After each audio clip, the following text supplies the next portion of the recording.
My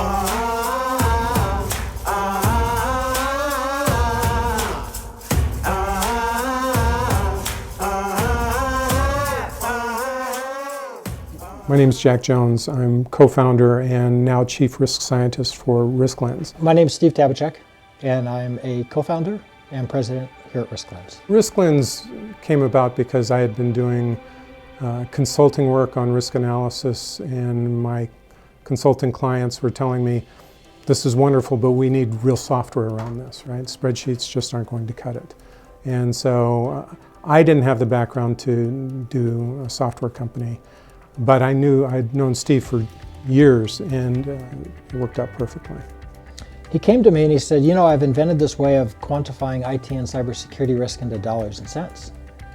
And I want to make this a business. I've tried to get this going with 2 other CEOs, but we haven't been able to launch it. What Jack told me was very compelling. The reason why it was so compelling is because unless you can articulate in business terms, why would you buy, for example, business continuity services? What we enable organizations to do is measure in dollars and cents their loss exposure associated with cyber and technology risk, which means they can actually, for the first time, prioritize, make cost-benefit analysis-based decisions and those sorts of things, communicate with the business people who think in dollars and cents. Now we can actually speak in those terms. You know, when you see the press releases, once a week, a few times a month, of breaches that are happening and the dollars that companies are losing, it really highlights what makes RiskLens unique. And what makes us unique is the ability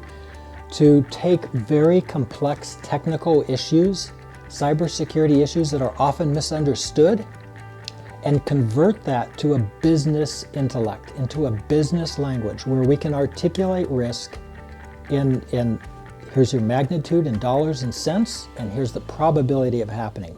We started off self-funded. Then we got incredibly lucky and found an angel investor, but we also did get local funding. The first $2.5 million in was from Henry and a minority share from Spokane Alliance of Angels. Later on, augmented by $500K debt financing through Ignite Northwest, which we then paid back when business started to really pick up and business got really good, and investors were coming to us. When we were raising funds and I was presenting to Seattle and Silicon Valley, they wanted me to move the business to Seattle or Silicon Valley. They said, there's no way you're going to start a cybersecurity technology startup in Spokane. I mean, Spokane, what's Spokane have? I mean, they were asking me, right? And now, years later, when we talk to those same investors, they say, what a brilliant idea to grow your business in Spokane where you don't have to deal with all the, thievery, from people stealing other people from other companies, and that sort of churn. We've got, outdoor activities and skiing and the low cost of living and the house that I'm able to afford over here. Combine that with the little known secret of the computer science department at Eastern Washington University, and we've even pulled some folks out of Gonzaga and Whitworth. Again, the investors love us because we're able to operate efficiently from a cost perspective, and we've got a very stable workforce.